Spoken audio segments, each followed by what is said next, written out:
Good morning, students. This is the part 5 of chemical bonding, and we will start with the polarity of bonds. Now, in the polarity of bonds, so polar and non-polar, there are two type of covalent bonds. Non-polar covalent bonds are which kind of bond when the atoms joined by covalent bond are the same. ठीक है ना. Non polar covalent bond कौन सा होगा?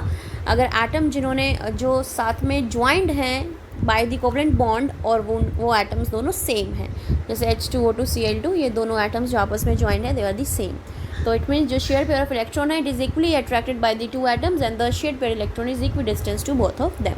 सो यानी कि जहाँ electron pair जो शेयर हो रहे हैं इन दोनों के बीच में वो इक्वली शेयर होंगे, इक्वली अट्रैक्ट होंगे बाय द टू एटम्स और दोनों ही एटम से इक्वी डिस्टेंस पे रहेंगे in the bond. So it is a non-polar bond.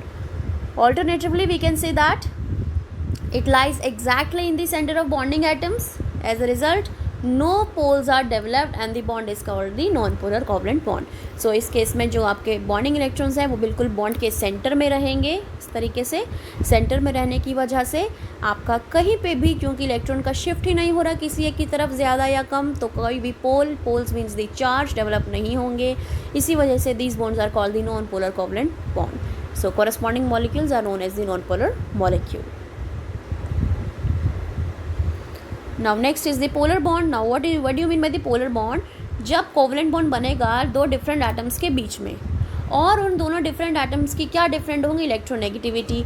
उस केस में जो शेयर्ड पेयर ऑफ इलेक्ट्रॉन है दो एटम्स के बीच में, जो भी दो शेयर्ड पेयर ऑफ इलेक्ट्रॉन्स होंगे वो एक एटम की तरफ ज़्यादा डिस्प्लेस हो जाएंगे जो हाईली इलेक्ट्रोनेगेटिव होगा. So when covalent bond formed between different atoms of different electronegativity, the shared paired electron or shared electron pair between two atoms get displaced toward high electronegative atom. So अगर मैं A और B की बात करूँ, मैंने दो atom लिए, suppose B की इलेक्ट्रोनेगेटिव ज़्यादा है इलेक्ट्रोनेगेटिविटी, तो इसके इलेक्ट्रॉन्स B की तरफ ज़्यादा टिल्टेड रहेंगे, A की तरफ कम. तो जिसकी तरफ ज़्यादा टिल्टेड रहेंगे वहाँ पे पार्शियल नेगेटिव चार्ज डेवलप हो जाएगा. दिस इज पार्शियल साइन, ये एक डेल्टा है इसको हम पार्शियल नेगेटिव एंड यहाँ पे पार्शियल पॉजिटिव साइन आ जाएगा. ठीक है. For example in HCl molecule, since electronegativity of chlorine is high as compare to hydrogen, thus electron pair is displaced more toward the chlorine atom and thus chlorine will acquire a partial negative charge. This is the sign of partial negative charge, and hydrogen will have the partial positive charge. This is the sign of partial positive charge, and with the magnitude of charge same as on the chlorination. Such covalent bond is called the polar covalent bond. तो HCl की अगर आप बात करें तो HCl के case में chlorine ज़्यादा इलेक्ट्रोनेगेटिव है, तो इलेक्ट्रॉन के पेयर जो इलेक्ट्रॉन पेयर्स है बॉन्ड की वो क्लोरीन की तरफ रहेंगे डिस्प्लेस्ड ज़्यादा, तो इलेक्ट्रॉन की तरफ ज़्यादा क्लोरीन की तरफ ज़्यादा डिस्प्लेस्ड हैं तो क्लोरीन पे पार्शियल नेगेटिव चार्ज आ जाएगा, और हाइड्रोजन से दूर हैं तो हाइड्रोजन पे पार्शियल पॉजिटिव चार्ज आ जाएगा, और क्लोरीन की तरफ ज़्यादा है तो क्लोरीन पे पार्शियल नेगेटिव चार्ज आ जाएगा. ठीक है. So chlorine will have the partial negative charge and hydrogen will have the partial positive charge. Now the two different poles are developed in a bond, positive and the negative. Now bond will be known as the polar bond, and the greater the difference in the electronegativity, more will be the polarity of the bond. जितनी ज़्यादा electronegativity difference रहेगी दो atom के बीच में उतने ज़्यादा bond polar रहेगा. तो HF ज़्यादा पोलर है as compare to the HCl and the HBr, because fluorine की इलेक्ट्रोनेगेटिविटी सबसे ज़्यादा है पीरियोडिक टेबल में.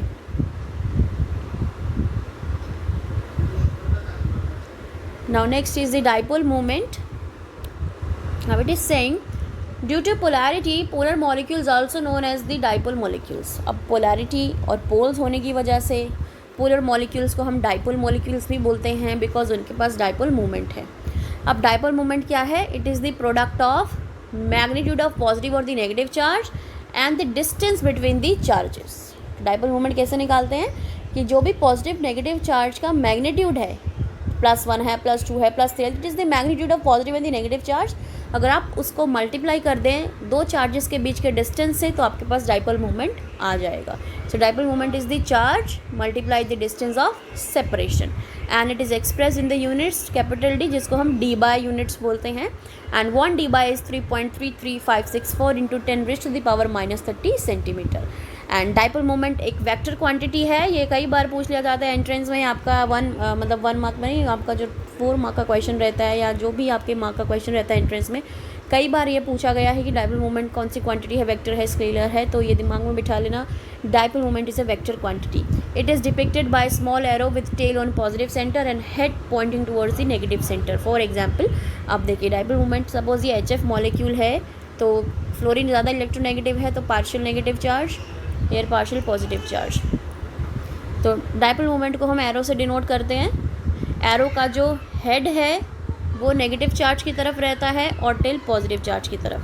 So this is the dipole moment, जिसकी डाइपोल मोमेंट की रिप्रेजेंटेशन है. तो यहाँ पे डाइपोल मोमेंट के जो बेसिकली डायरेक्शन होगी वो ऐसी होगी, toward the fluorine. Fine. Now next is the application of dipole moment. So first application of dipole moment is it is used for determining the polarity of the molecules. Molecules की polarity निकालने के लिए काम आता है ये. In finding the shapes of the molecules. For example, molecules with zero dipole moment will be linear or symmetrical. जिनका dipole moment zero होगा वो molecules या तो linear होंगे या symmetrical होंगे. And those molecules which have unsymmetrical shapes will be either bent or angular. और जिन molecules का अनसिमेट्रिकल शेप होगी वो या तो बेंट होंगे या एंगुलर होंगे. तो अगर आप अमोनिया को देखें तो इसका डाइपोल मोमेंट 1.47 d है और ये बेंट है, बेसिकली एंगुलर है शेप में. ठीक है, वैसे तो इसकी शेप पिरामिडल होती है बट यहाँ मेंशन नहीं है, तो ये पिरामिडल शेप का है. Now in calculating the percentage of ionic character of polar bonds, अब कितना आयनिक कैरेक्टर प्रेजेंट है पोलर बॉन्ड्स के अंदर वो भी निकालने में डाइपोल मोमेंट हेल्प करता है. आयनिक कैरेक्टर का मतलब कोई भी बॉन्ड प्योरली आयनिक और प्योरली कोवलेंट नहीं होता. No bond is 100% ionic bond and no bond is pure 100% covalent bond. वहाँ कुछ ना कुछ दूसरा फैक्टर ज़रूर रहेगा. अगर आयनिक बॉन्ड है तो वहाँ लिटिल बिट कोवलेंट फैक्टर ज़रूर रहेगा, और अगर कोवलेंट बॉन्ड है तो वहाँ लिटिल बिट आयनिक फैक्टर ज़रूर रहेगा. Fine. These are the applications. Now next is valence shell electron repair theory, and this theory is given by this Sidgwick and Powell in 1940, which is very important theory. The first point of this theory is the central atom is linked to other atoms by covalent bond which are formed by sharing of electrons. जो central atom है वो दूसरे atom से linked है by the covalent bonds, और वो bonds कैसे बन रहे हैं? By sharing of electrons. And the central atom is surrounded by a shared pair of electrons and there may be some lone pairs of electrons also present. अब central atom के पास bond pairs भी हो सकते हैं, shared pair of electrons भी हो सकते हैं, और उसके पास कुछ लोन पेयर्स भी हो सकते हैं. If electron pairs surrounding the central atom are nearer they will repel each other, thereby increasing the energy of the molecule.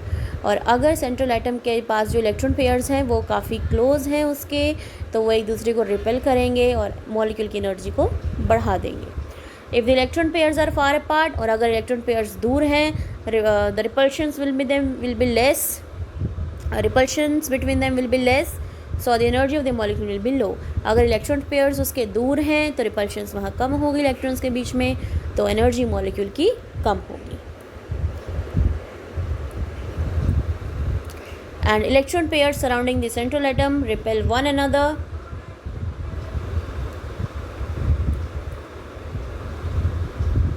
Electron pairs surrounding the central atom repel one another and move so far apart from one another that there are no further repulsions between them. As a result, molecule has minimum energy and maximum stability.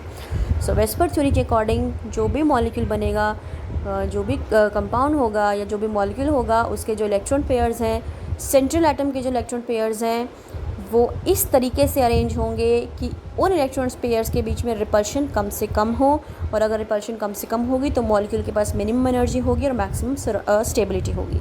सो ये VSEPR के according है कि जो electron pairs central atom को surround किए हुए हैं वो एक दूसरे को क्योंकि रिपेल करते हैं तो वो इस तरीके से अरेंज होंगे, इतने डिस्टेंस पे अरेंज होंगे कि उनके बीच में कोई फर्दर रिपल्शन ना हो, और जिसकी वजह से मॉलिक्यूल मिनिमम एनर्जी गेन कर लेगा और मैक्सिमम स्टेबिलिटी गेन कर लेगा. ठीक है.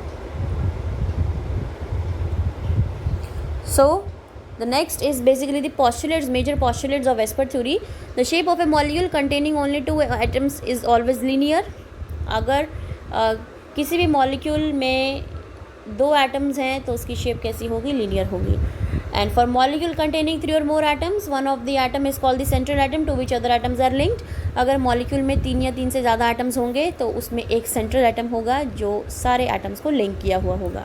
If the central atom is linked to similar atoms and is surrounded by bond pairs of electrons only, the repulsion between them are similar. As a result, the shape of molecule is symmetrical and the molecule is said to have regular geometry.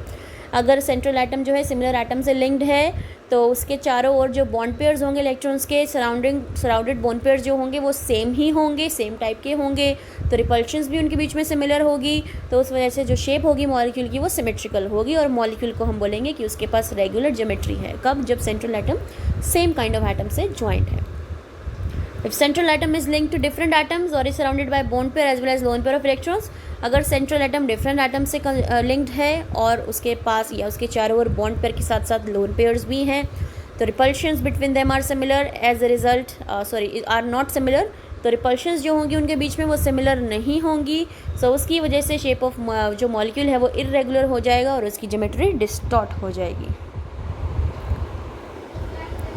Next, the order of repulsion between electron pairs as follow. अब जो order of repulsion होगा electron pairs के बीच में वो इस तरीके से होगा कि सबसे ज़्यादा रिपल्शन होगा आपका लोन पेयर के बीच में। अगर दो इलेक्ट्रॉन पेयर साथ में है तो इनके बीच में सबसे ज़्यादा रिपल्शन है। After that loan pair bond pair, फिर एक बॉन्ड पेयर के इलेक्ट्रॉन्स और लोन पेयर के इलेक्ट्रॉन्स के बीच में रिपल्शन होगा और सबसे कम होगा बॉन्ड पेयर में। फाइन, सबसे ज़्यादा रिपल्शन होंगे लोन पेयर में, then lone pair bond pair, after that bond pair. And fifth, the exact shape of the molecule depend upon the total number of electron pair present around the central atom। और किसी भी molecule की exact shape क्या होगी वो कौन decide करेगा? वो total number of electron pairs decide करेंगे जो सेंट्रल एटम के चारों ओर प्रेजेंट है। This is the postulates of whisper theory. In the next video I will discuss the shapes according to the VSEPR theory।